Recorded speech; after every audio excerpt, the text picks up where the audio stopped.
Alors, Guy Mettan, vous êtes député genevois et je voulais vous poser des questions par rapport au conflit entre la Russie et l'Ukraine.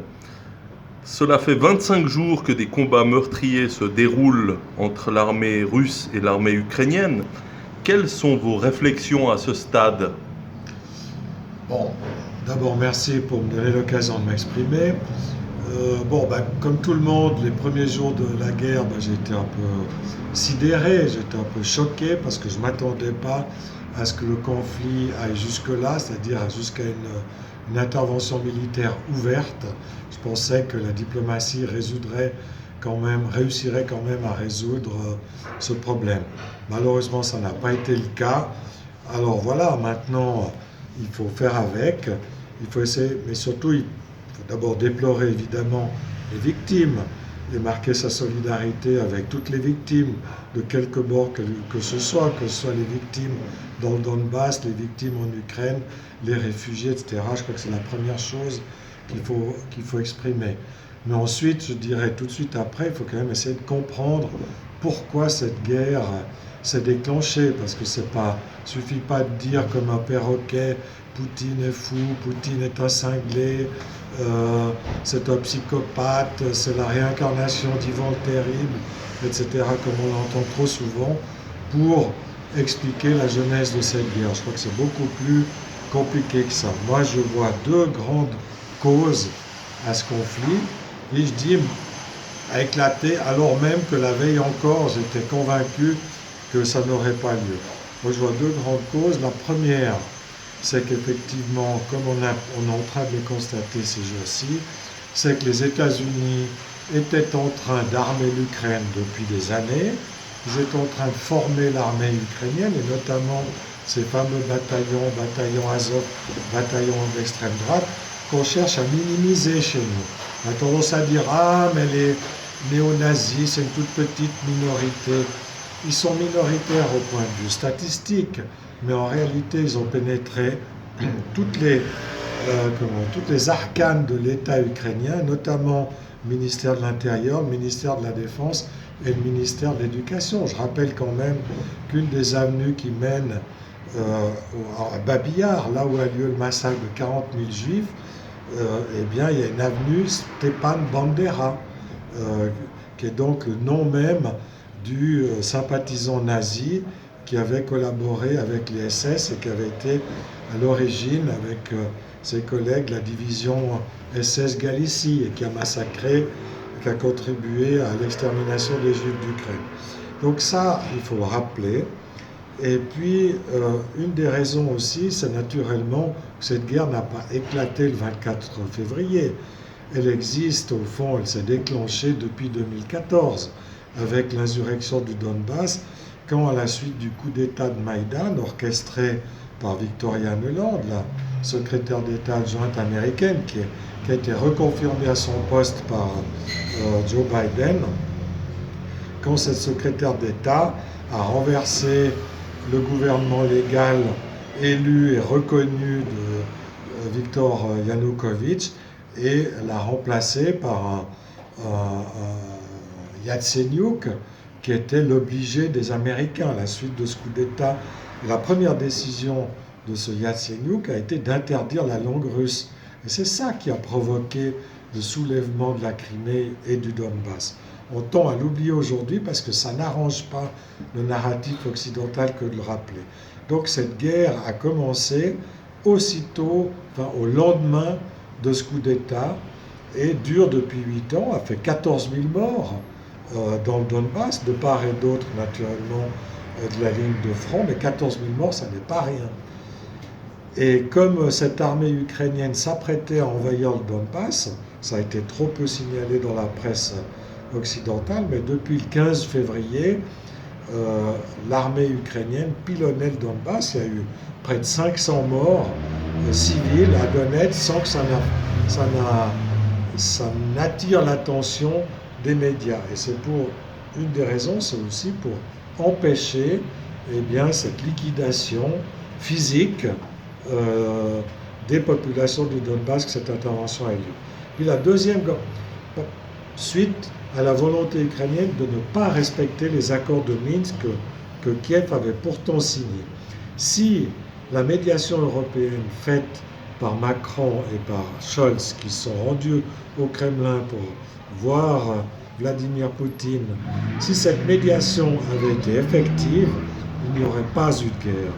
Parce que je rappelle que l'Allemagne et la France étaient co-signataires des accords de Minsk, mais que ni l'un ni l'autre n'ont exercé une quelconque pression sur l'Ukraine pour que ce pays, ce gouvernement, mette en application les accords de Minsk que le gouvernement ukrainien avait pourtant signés. Si les Européens avaient fait leur job, il n'y aurait pas eu de guerre aujourd'hui en Ukraine. Et ça n'est pas non plus rappelé. Or, il faut le dire, même si c'est désagréable. Et la deuxième raison qui tend à être sous-estimée, c'est le nucléaire. Il faut savoir que le 12 février dernier, le président Zelensky, quand il est venu à la conférence de Munich sur la sécurité, il a annoncé qu'il déchirait au fond le mémorandum de Bucarest de 1994 parce qu'il voulait réinstaller des missiles nucléaires en Ukraine. Mais ça signifiait justement ne plus respecter le mémorandum de Bucarest et ça signifiait menacer directement la Russie parce qu'avec des missiles nucléaires, ça mettait Moscou en Ukraine, ça mettait Moscou à 3 minutes d'une attaque nucléaire à partir de l'Ukraine. Et ça, c'est complètement inacceptable pour la Russie.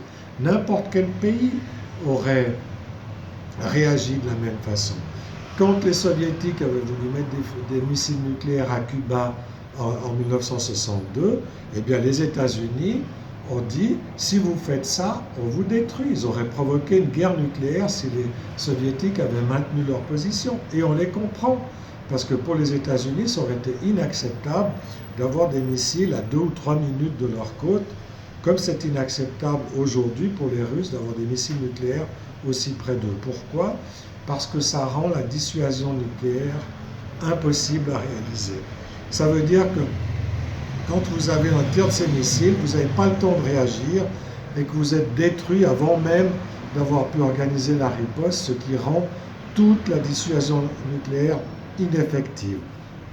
Et qu'en plus, c'est extrêmement dangereux parce que comme vous ne savez pas si vous êtes attaqué, eh bien, qu'est-ce que vous allez faire ? Vous allez déclencher la riposte nucléaire sans même réfléchir, sans même d'examiner si c'est une fausse alerte, si c'est une erreur, parce que vous dites, quitte à être détruit par le feu nucléaire, eh bien, je vais riposter. Donc, ça aurait mis le monde dans un état de danger absolu, pas seulement la Russie, mais l'ensemble du monde.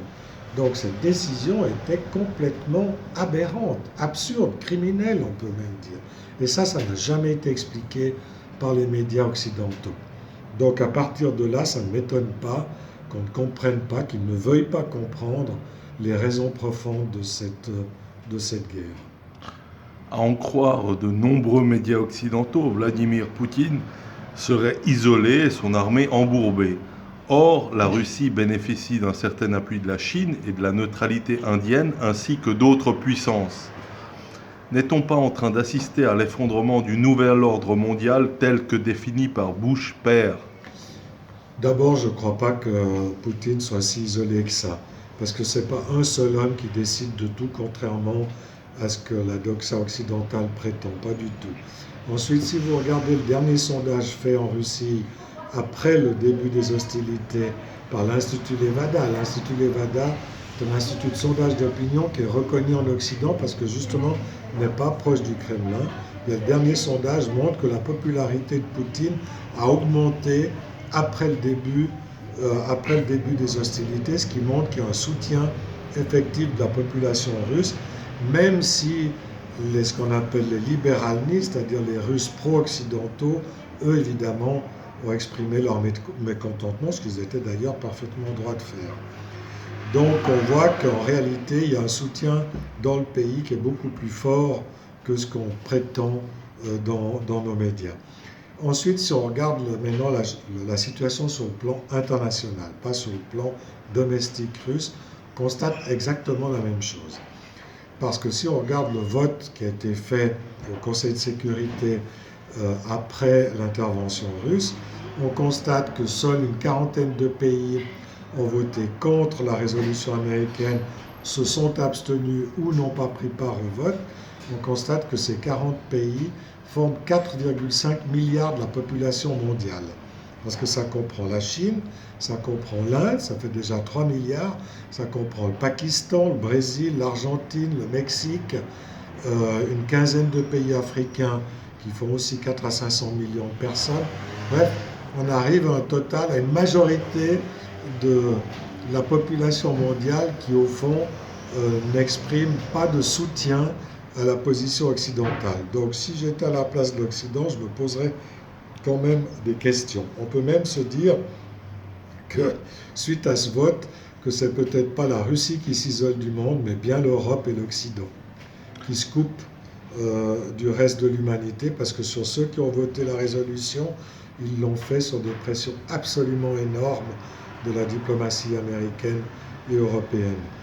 Peut-être qu'à leur corps défendant, si on leur demandait vraiment ce qu'ils pensent, peut-être qu'ils souhaitent en secret une victoire de la Russie, parce que ces peuples-là se souviennent des dégâts du colonialisme, se souviennent des millions de morts, du prix à payer par l'esclavage et toutes les guerres que l'Occident a menées contre eux, que ce soit à la suite de la colonisation ou après, même après la décolonisation.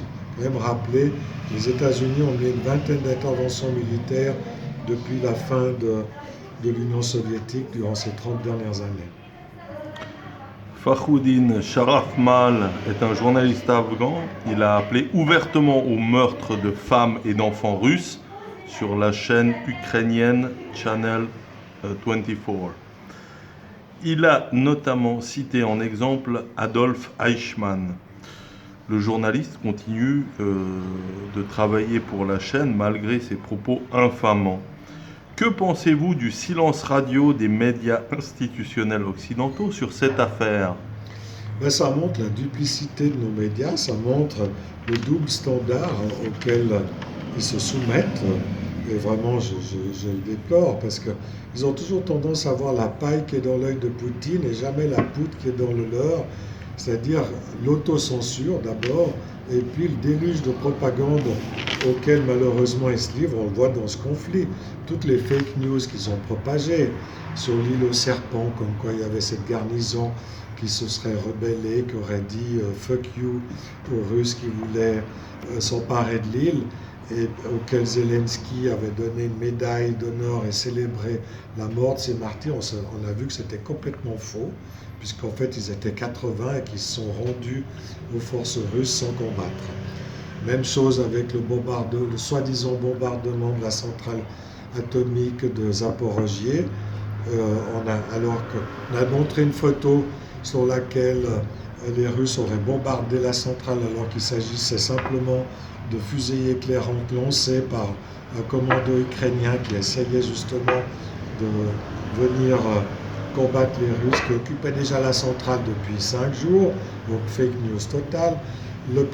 La maternité de Mariupol, où on nous a montré cette femme enceinte qui descendait un escalier, et 2 jours après, ça fait le tour du monde, et 2 jours après on s'est aperçu que c'était une blogueuse ukrainienne qui s'était maquillée, qui avait fait croire qu'elle était enceinte, enfin elle était enceinte, mais qu'elle était victime d'un bombardement russe, alors que ça faisait déjà 4 ou 5 jours que cette maternité avait été vidée de toutes ses occupantes, heureusement d'ailleurs, ainsi que des enfants. D'ailleurs, on n'a pas vu un seul enfant, un seul bébé blessé, ni d'autres femmes que cette femme-là.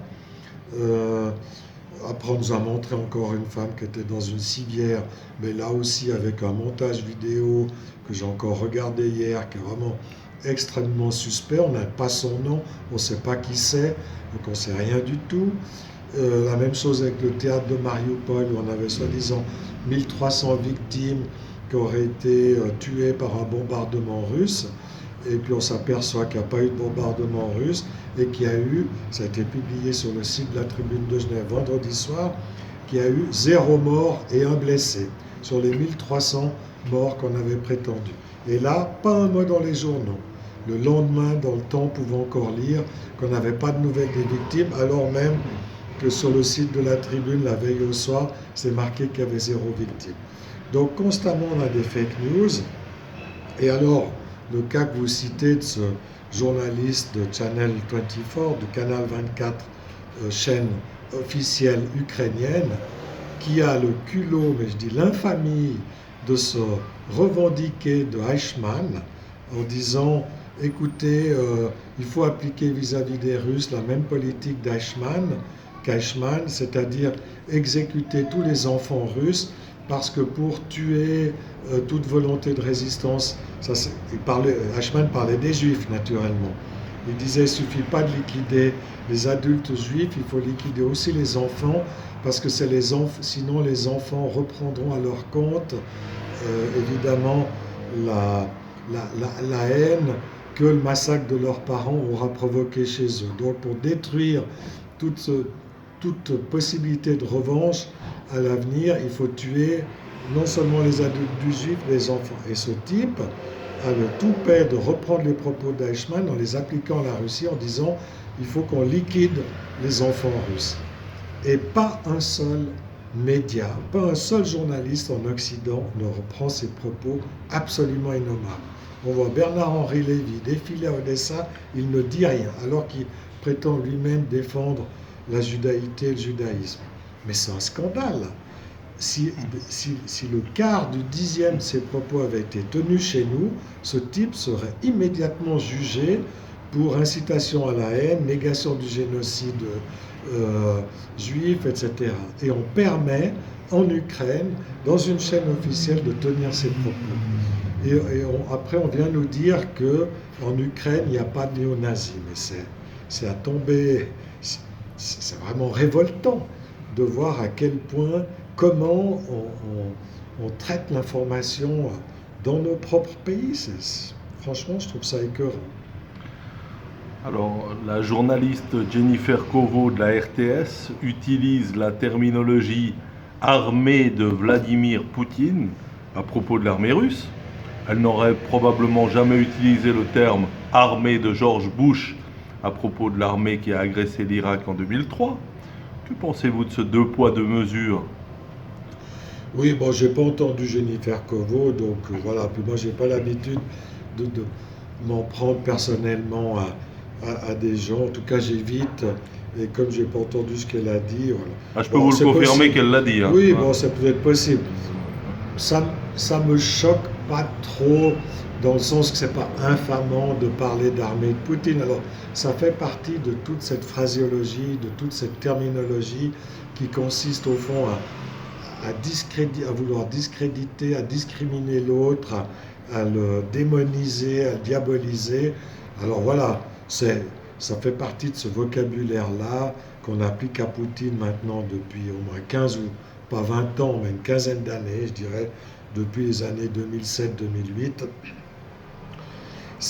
Voilà, c'est tout ce vocabulaire, ce narratif qui a été mis en place dans les médias occidentaux pour diaboliser quelqu'un qu'on aimerait voir éliminé de la scène. Alors, voilà, mais comme on l'a vu tout à l'heure avec ce journaliste ukrainien, il y a des propos bien pires que ça qui ont été tenus. Et donc, voilà, moi je regrette ce que je regrette, c'est que la RTS, qui est quand même une chaîne publique, qui est quand même une chaîne qui normalement prétend respecter l'objectivité, une certaine impartialité, une diversité des approches, au fond ne donne qu'un son de cloche, parce que la couverture de cette guerre en Ukraine est complètement unilatérale. Elle ne donne pratiquement jamais la parole à des gens qui essayent, non pas de justifier. Personnellement, je tiens à dire, je condamne cette intervention militaire. J'ai condamné toutes les interventions militaires depuis la guerre du Vietnam, et je condamne également celle de la Russie contre l'Ukraine. Mais, à part ça, je trouve quand même que c'est la mission d'un média public d'essayer de comprendre, d'essayer de contextualiser, d'essayer de comprendre pourquoi. Sinon, à quoi ça sert d'avoir des médias si on n'essaie pas de comprendre ce qui se passe? Et comprendre ne veut pas dire justifier. Et enfin, que pensez-vous de l'attitude du président de la Confédération, Ignacio Cassis, qui s'est clairement positionné en faveur de l'Ukraine de Volodymyr Zelensky?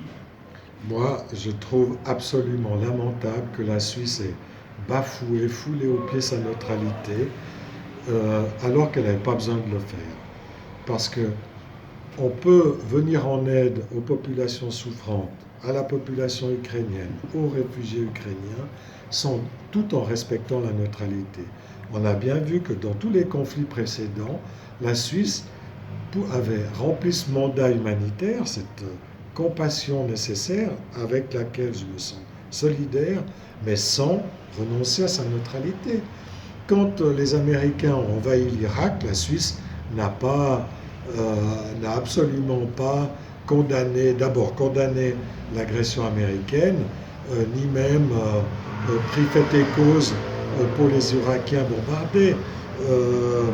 La même chose quand Israël a attaqué le Liban et a commis des massacres au Liban, aucune réaction non plus. Quand on a bombardé la Libye, la même chose. Quand l'OTAN a envahi l'Afghanistan, la même chose. Donc pourquoi tout d'un coup, dans une guerre, alors que je regrette, comme je l'ai dit, eh bien on prend fait et cause pour un camp contre l'autre en bafouant l'esprit, mais aussi la lettre de la neutralité. Et en plus maintenant, on a essayé pendant des décennies de montrer qu'on était neutre et de mettre en avant nos bons offices.